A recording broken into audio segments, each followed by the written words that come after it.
My name is Eric Skwarczynski, and you're listening to episode number 17 of Gut Reactions.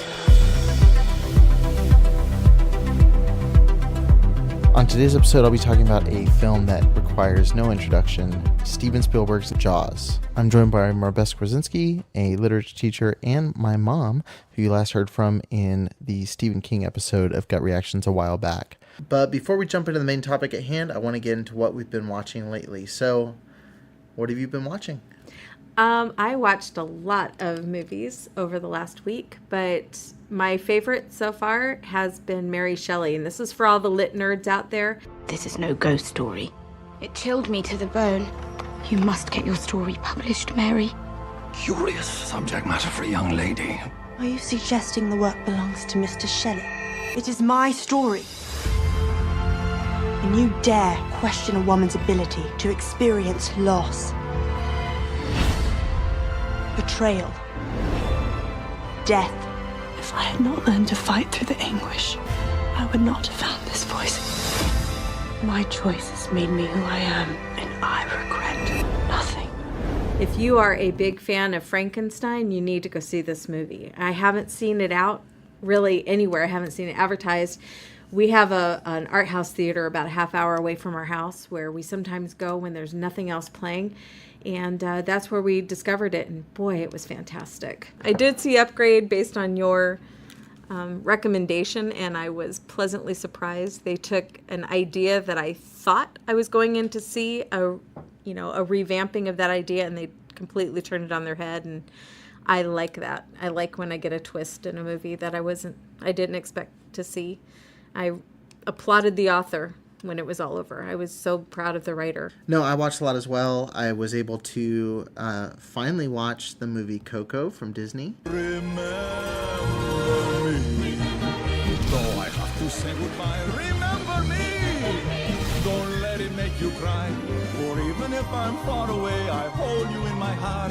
I sing a secret song to you each night we are apart. Okay. And as I told you recently off mic, I love movies about kids in peril. Mm-hmm. I just think that's really cool. And I love animated movies that deal with kids and death and the afterlife. Paranorman was one of my favorite. It's probably my favorite animated movie. I like Coco as well. A really vibrant and pretty design, really cool. And then I also introduced you to Monster Squad. Yes. Which you didn't mention in your previously watched. You know who to call when you have ghosts.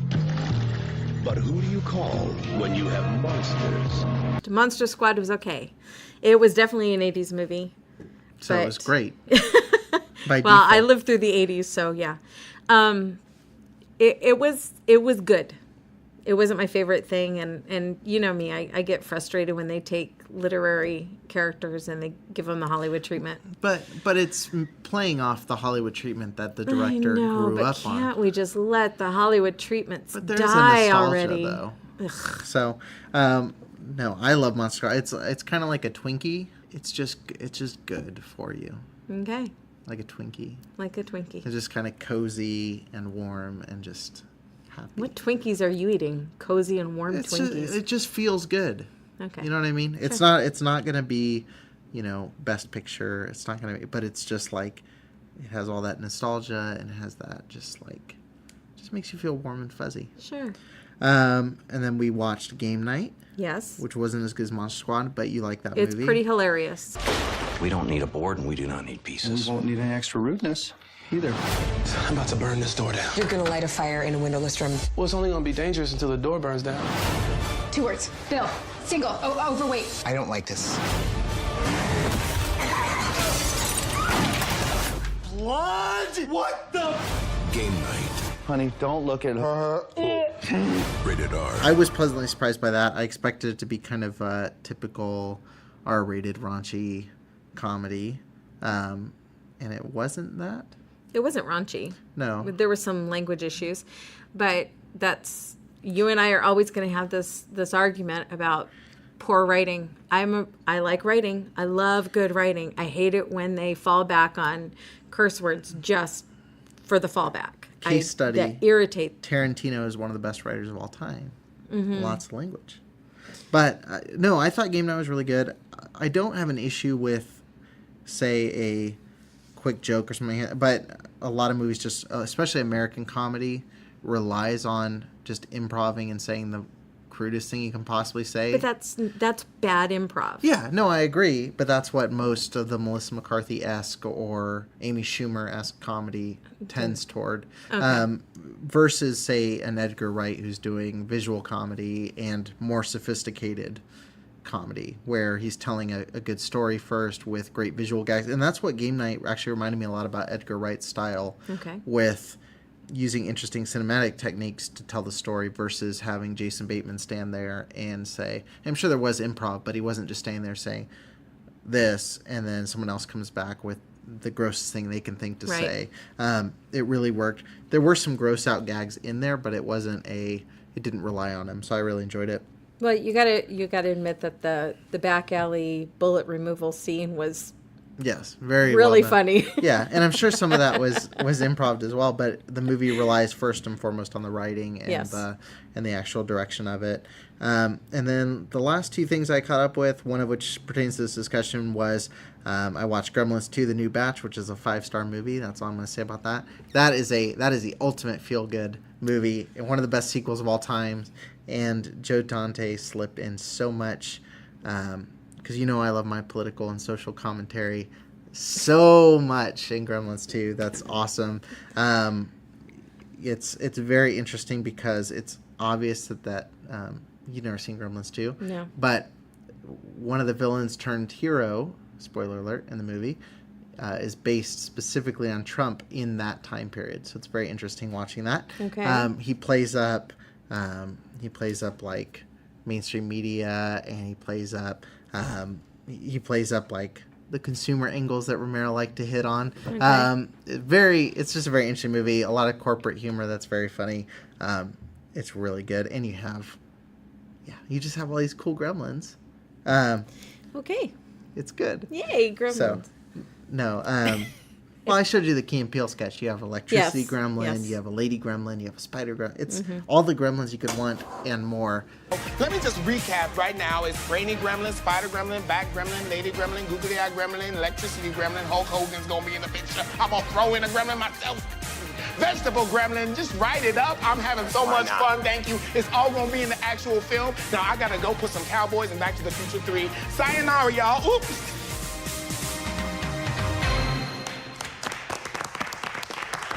No, okay, you guys know that none of that is going to be in the actual movie. And then lastly, I watched, you would like Gremlins 2. And then recently I watched... it's like you don't know me at all. You would like Gremlins 2, though. Oh. I like Gremlins 1. I love Gremlins 2. Okay. So you might be okay with Gremlins 2, because you don't like Gremlins 1. See, I prefer a more sophisticated sense of humor. Gremlins 2. Like... coming your way. like Bob's Burgers. And, we'll get to that. So...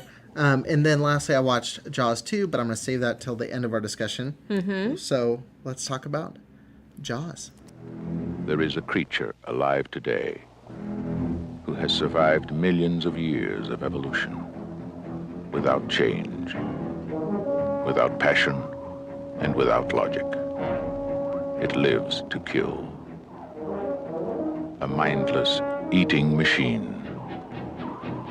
It will attack and devour anything. It is as if God created the devil and gave him jaws.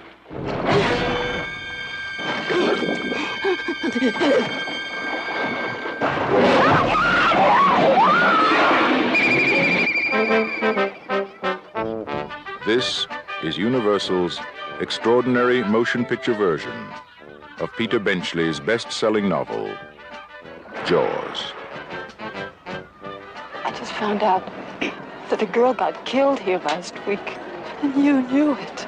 You knew there was a shark out there. You knew it was dangerous. But you let people go swimming anyway.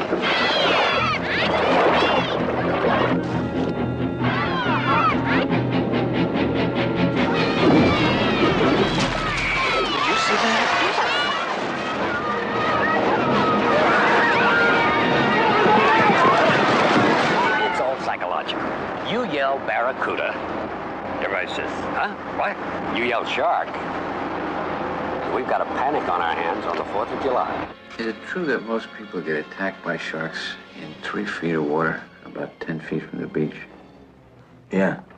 What we are dealing with here is a perfect engine, an eating machine. We're not only going to have to close the beach, we're going to have to hire somebody to kill the shark. Bad fish. But I'll catch him and kill him. Did you hear your father? Out of the water now! This shark, swallow you whole. You're going to need a bigger boat. That's a 20-footer. 25. 3 tons on him. Hurry up, he's coming straight for us. Don't screw it up now. Don't wait for me. Now! Shoot!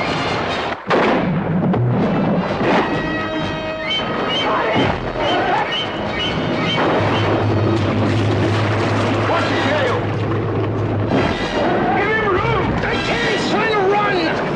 Oh! Come quick! I can't hold it! Hurry! Break it up! Brody!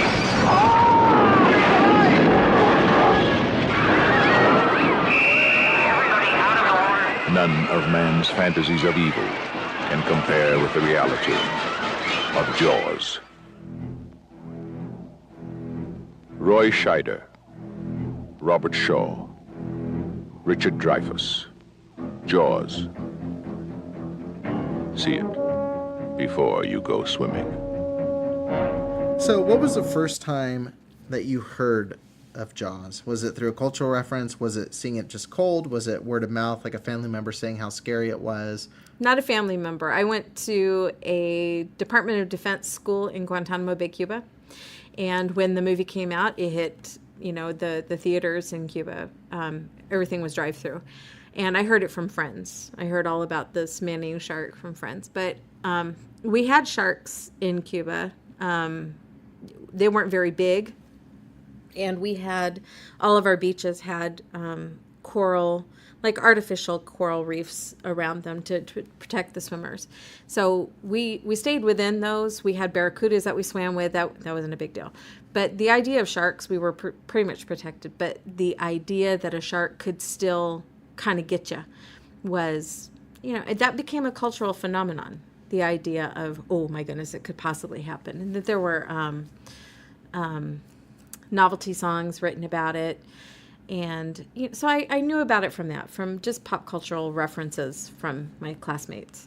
Yeah, I really don't know what my first, because I was thinking about all this, but it's kind of like Psycho or Superman, or it's a weird 2 movies to lump together, but all these movies, or Casablanca, all the movies that seem to hit really big, you're so familiar with them by the time you actually watch it. Or 2001, if you've watched The Simpsons, or if you've watched any cartoon or anything, you've seen some homage to these famous movies. I remember Shark Tale, the Will Smith animated classic. Oh my goodness, you remember that? I remember the opening scene with the hook going into the water and the worm hearing the Jaws theme.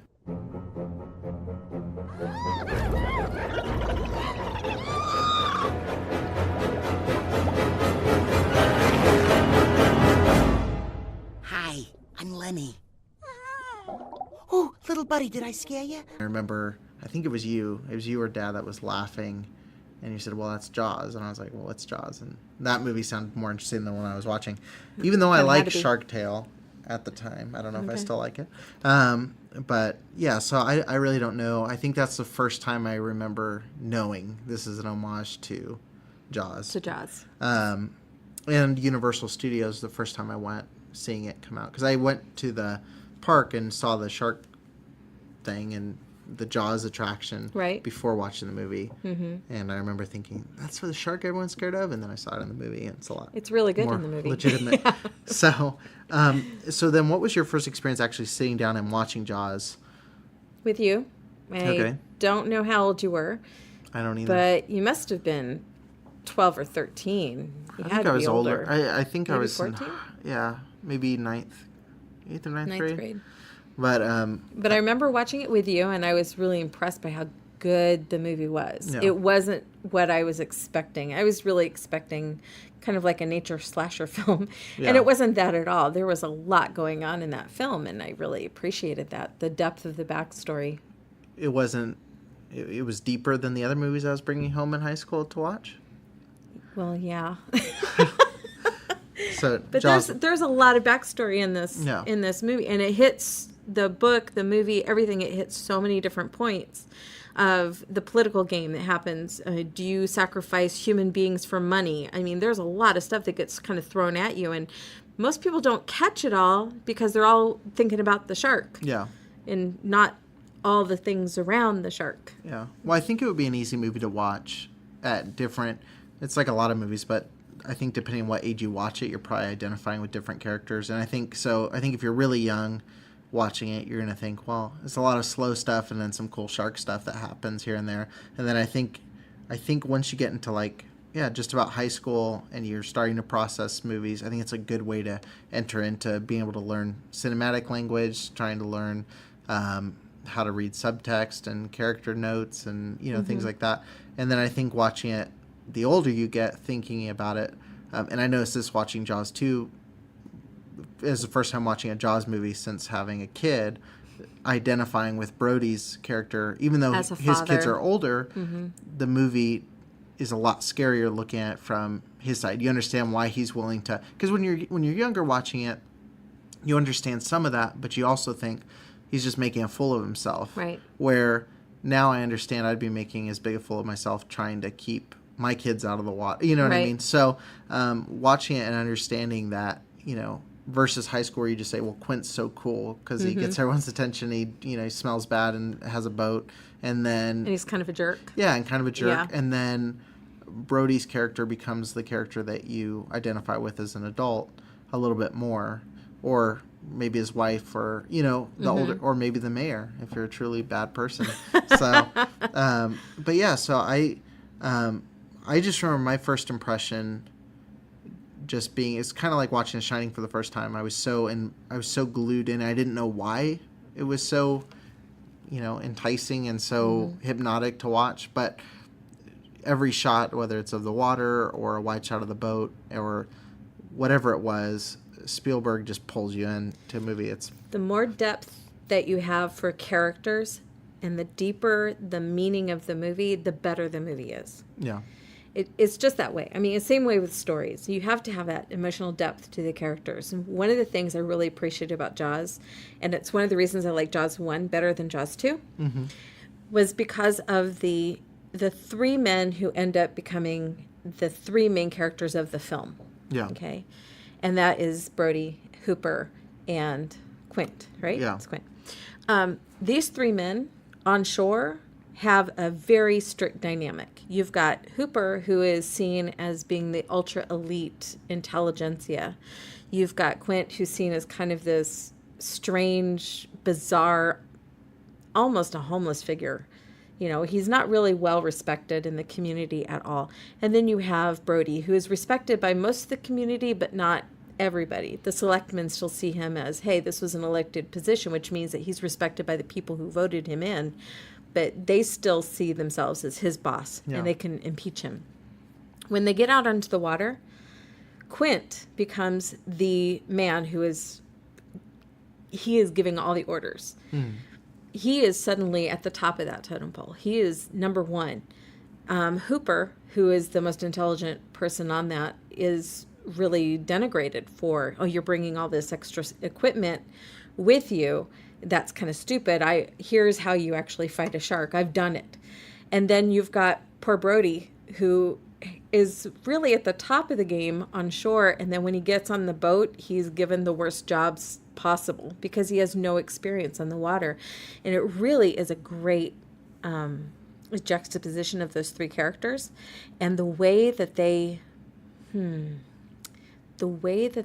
all have to change depending on their situation. I think Brody really, everything he does by the seat of his pants. When he needs to protect his family, he needs to protect his town. But he's looking at everything as life and death. The selectmen are looking at everything as, do we have the money to survive? It's their life. Yeah, and we can understand both parts of that, but for him, it's like, you know what? If you have to go on welfare for a year or two, that's preferable to people actually dying. Yeah. And there's a definite change in between that group of people, and I really appreciate the depth of that. Yeah. So that kind of covers your first impression, but has your impression changed over time? Do you appreciate it more with repeated viewings? Do you appreciate it the same, less? How's your overall impression of the movie changed? I appreciate it more because, I have kids, and I also have grandkids, and I have, a job where I don't make a whole lot of money, so I understand that aspect of it. I appreciate people who have the intelligence to go out there and do what needs to be done, but I also understand that there is different types of intelligence. You've got some people who are very scholarly and can't tie their own shoes. Yeah. And then you've got other people who are just out there working hard and doing everything they need to do, and they're very intelligent, just they don't have the papers to back it up. So it really kind of brings all together. You've got three guys who are really representative of American culture and American life, and I really do appreciate it more. It used to really bug me, the scene where the mom who lost the little boy comes up and slaps Brody, not because I thought she was overacting, not even at all. It was her costuming. Used to really irritate me. I'm like, I grew up during that era. I don't remember anybody in 79 and 80 wearing a pillbox hat and a long veil, not even a little bit. But the last time I watched Jaws, just recently, just Sunday, and I see that scene, I don't see the costume anymore. I see the pain on her face. I understand that better. I don't get hung up on the costuming so much. And part of me also looks at it and goes, yeah, but she's thinking back to an era when you wore that, you know, 10 years before. Yeah. No, and I think going back to what you're saying about all these guys representing different parts of basic society, of the well-educated, the poorly educated, the public figure that's liked by some, hated by others. I think what Spielberg did, and I think this is present probably more in the script, is kind of a Romero. I always jump back to Romero because I think he did subtext so well. Yes. Romero always played on the fact that human beings aren't destroyed by the outside enemy. They're destroyed when they start turning on each other. And I think what you see when all hell breaks loose on the boat at the end of Jaws, a lot of it's a result of Quint losing his grip a lot and over relying on what he's known and done. And it's Hooper and them bickering. It's Brody. It's those guys all assuming a position of power, assuming that they know how to handle this the most and not working together. And I think you see that kind of theme in, say a Dawn of the Dead or Day of the Dead. You see that play out where you have people from all different parts of society, whether it's in a movie where you have scientists and you have the military and they don't want to work together. What Jaws really shows is that, the shark is ultimately going to win because the shark is the lone wolf kind of going after this the rogue group. Yeah, the rogue. And then you have the reason they fall apart is because they're a community that can't overcome differences and put their heads together. Because all three of them are rogues. Yeah. They're all outcasts in their own way. No, that was a good point. I like that. Yeah, so I think what's interesting about the first Jaws is that character depth all comes out in the open once you get on the boat. The way Quint acts in that room is ultimately the attitude that leads to him, breaking the radio. It's the attitude that leads to him overriding the engine. Their flaws all get brought out because when you're in the wild and you're trying to survive, that's the instincts you fall back on. Right. So I think it's a really interesting film. I want to talk a little bit really quick about highlights and dislikes. I know we've talked about a lot of the highlights, but are there any, like when you think about Jaws, what's a scene or a moment or even an actor or a moment, whatever, that really stands out as like, that's why Jaws works? For me, the scene, and this goes back to character, when I think of Jaws, the first thing I think about is in a shark attack. It's the scene on the boat where they're all comparing scars. Yes. I love that scene. And I think the moment, and I noticed this in Jaws too a little bit, but not as much. We'll get into it. But Spielberg, although Jaws, the things you're going to see hinted at in the posters and in the marketing is the big moments with the shark or the beach full of people screaming and things. Right. It's those moments where the film breathes. Yes. And so the fact that you have them going out on this big sailing trip and you have the music all triumphant, and then you have that sandwiching the Scar comparison scene versus another shark attack where the movie really goes off the rails at the end in the best way. Yes. He takes a moment, lets it breathe, reminds you that these are all real characters and Right. they're not a body count, you Right. know? So he didn't just say, okay, if I have 3 people on the boat, that's 3 people that have potential of dying, and that'll Right. be interesting. He gives you a moment to say, okay, Quint, who's uneducated, has such a rich background Yes. and probably learned more out on that raft than Hooper learned in school. Right.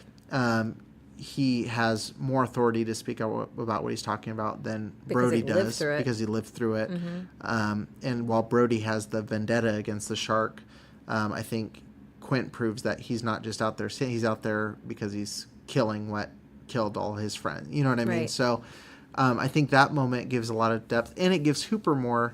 It doesn't take away from any character's No. role. They all have life experience that brought them out to that boat, and so you have Hooper who's sitting there, and he says, "Oh, I got bit by a shark too." Mm-hmm. They all have these scars and wounds from the ocean. Brody, it's hinted at that he drowned or that he had some kind of near-death experience on the water. There's a moment where he's about to lift his shirt and show a scar, and doesn't show it. What? That's because the scar is not from a water thing. It's an appendix scar. He has nothing to bring to the table. That's what that whole scene is about. These two guys are not just I never bringing knew their that. scars to the table. They're putting their scars on the table. Okay, they're putting their legs over top of each other and saying, Yeah. "Hey, look, this is what I got. This is what I got. I'm bad. Yeah, well, I'm bad. Is that Or, what well, it I is? get this. So that's Yeah. really what it is in And the then, book too? Yeah. Is that scene? Huh. Yeah. So he lifts up his shirt. The only scar he has, as hard as he works, as tough as he is, the only scar he has to show for is the appendix scar. Which would just which is- reveal he has no credibility. He to really be- doesn't have any credibility at all in that scene. So he's or almost in that scarred life. by lack of experience and lack Yes. of trust. Absolutely. So, But weirdly enough, in the book, he is actually from Amity. He was born and raised there. It is hinted at that he almost drowned, or did drown once, right? I believe that. I always not so far in the book. I'm only halfway through. because I always understood that. Because I thought that either, and I didn't rewatch the first Jaws for this, because I thought it would be fresh enough I could think things. Well, but I thought I remembered his wife saying something about him almost drowning, or they don't say it, but they hint. I always thought of I always got that hint too. Yeah. I didn't get it this last time when I watched it. She does make the statement that he doesn't like the water, and that even when they're on the ferry, he's inside the car. Yeah. So he doesn't like the water. And somebody says to him, "Well, you live on an island, for crying out loud." He does, but he was born and raised there, but he still doesn't like the water. He'll stay on the beach. He has no problem being on the beach, but he doesn't really like the water. And he's very iffy about his kids being in the water. Yeah. He doesn't understand why they find the water so attractive, because he doesn't. Yeah, but I mean, yeah, I've always gotten that, even if it's just when I brought to the movie thinking Right. about it. But it's always kind of, I think that deepens his character and thinking. He has some past, but also if you're going with, which I didn't know the appendix thing, so I'm thinking about all the things that would mean. Mm-hmm. I also wonder if it's a typical story trope of, the dad on the island scared of anything outside what he's familiar with. You know what I mean? yeah. So him being, if the appendix thing is the most extraordinary thing that's ever happened to him, then being on the island and saying it's the Lion King story, it's the Moana story, it's the okay, don't go over there. That's the shadowy part that we don't talk about. Right. And so, he's a guy that's already uncomfortable dealing with the political figures around him. So Right. dealing with the great unknown is going to be something he'd struggle with. You know what I mean? So, I think that's interesting. But I didn't. No, I always. I'm kind of sad. I know it's an appendix scar now, because I always liked just imagining what happened to him. that he had the scar. That's part of great storytelling. You don't have to give every detail of somebody's life. No. It's enough to get a hint and to fill in the blanks yourself. Well, I think it's smart Spielberg doesn't show it, because I think what it does, I don't know if you got this when you first watched it, that's what it was, but at least for me, I always thought, okay, something really bad happened to him, because he doesn't want to talk about it. Right. I always assumed he got like harpooned or something, started drowning or something really bad. But anyway, that's really interesting. So are there any dislikes you have for the original film? Because I can't think of any. Actually, really. No. For me, no. it's a pretty flawless movie. You know what really did bug me, though? It's such a small little itty bitty thing, but it was enough to make me go, why did they make that choice? The newspaper editor of the town is a guy named Harry Meadows. And he and Brody have this long conversation about why it couldn't possibly be a shark right off the coastline there, because it's colder water and you're not going to get that kind of shark in that water. And then that's the end of that talk, that conversation. But the movie picks up and refers to the conversation in the book, even though it doesn't have it in the movie. When the guy goes swimming and he comes back out of the water and he goes right up to Brody on the beach and he says, "It's cold." And he sits down on the cooler, and that's when he says, "That's some bad hat, Harry." It's cold. We know all about you, Chief. You don't go in the water at all, do you? It's some bad hat, Harry. But there's no marriage between those two storylines at all, from the book and to the movie. There is just kind of out of the blue. And you're like, unless you read the movie and read the book and watch the movie, you don't get that parallelism. Well, see, but that's where I go back even to, and maybe this is someone that likes Kubrick films, but I like we've talked before, I like that they don't set up that character previously to that, because when Brody interacts with people on the beach, he it shows that he has a relationship outside of the movie, which helps deepen the fact that he's, because a lot of movies will set up, okay, here's the town drunk, here's the mayor, here's this, and then they all interact like they're all meeting for a stage play, versus where, you know, with Brody, you get the sense he's lived on this island a long time and everyone knows him. Like when people look at him on the beach, when he's talking to him and says, "That's some bad hat," you're like, okay, here's the town weirdo that he's talked to. You know what I mean? But he's not supposed to be a town weirdo. He's sure. But newspaper editor. You know that they have this relationship where, you know, he doesn't come and say, "Hey, I'm a reporter," because on a small island, he would know who the reporter is, because there's probably one reporter that covers, you know, there's a fishing derby this weekend, you know. Right. Well, there's quite a relationship between them in the book that doesn't get addressed at all in the movie. And then I gave you this question to help you segue into Bob's Burgers, but what are some notable cultural references to Jaws you've noticed since watching? Oh, I love cultural references, and I love literary references. I'm going to say, starting off with One Crazy Summer, which is one of the great summer movies. It's really bizarre and silly and fun. There is a language alert there too, if you're trying to watch it with your kids. Maybe not, but there is a film being filmed, a film being shot on the movie, on the island that this group of kids goes to, and it's called Foam, and it's about a killer shark with rabies. And it's hilarious. It's really hilarious. There's it kind of dips into Jaws 2 as well, because there's an actual regatta in Jaws 2. You kind of get this informal regatta going, and in One Crazy Summer, it's a formal thing. But yeah, there's a lot of little references to Jaws and Jaws 2 in that, and I love that. But of course, I'm going to bring up Bob's Burgers, because hello, that's hilarious. They do an episode called The Deepening, and it's beautifully done. There are so many references in Bob's Burgers just in general. Like every episode has a movie reference to it, and you just have to go pick them out. They're great. Even in the pilot, you've got a reference to Rain Man. In the third episode, there's like a retelling of The Shining. But in The Deepening, they have an opportunity to purchase a mechanical shark that was in The Deepening 3, the 3 Deepening. which is a 3D shark movie. Mm-hmm. And there are some really great moments in there. You've got Teddy, who's one of their customers, who plays the part of Quint. Not because he's an expert, but because, well, actually he is. He's the only one who's ever had any experience with this mechanical shark. Mm-hmm. And they replay the scene of him on the boat very well.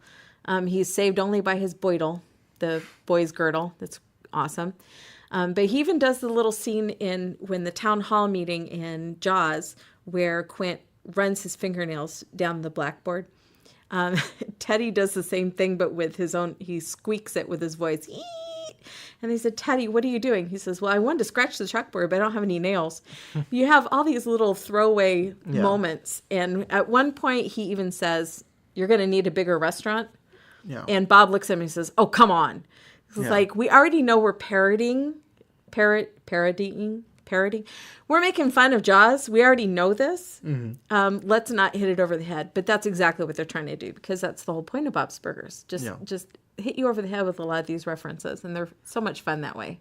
Yeah, I'm trying to remember. Obviously, I brought up like Shark Tale, like a lot of kids' movies, like Finding Nemo, kind of. Yeah, Finding Nemo has Jaws. Bruce. Yeah, which is named after the mechanical shark. But I'm trying to remember if Simpsons, because Simpsons hits everything. They do, but I can't recall ever seeing a. I remember their Shining one. That's one that always comes to mind. But I don't remember Jaws. But I don't remember. I know Family Guy or Simpsons probably has hit it several times.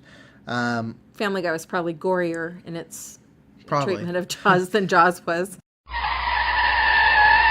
Wait. Stop right there. This episode is running a little bit long, so I'm going to go ahead and cut it in half here.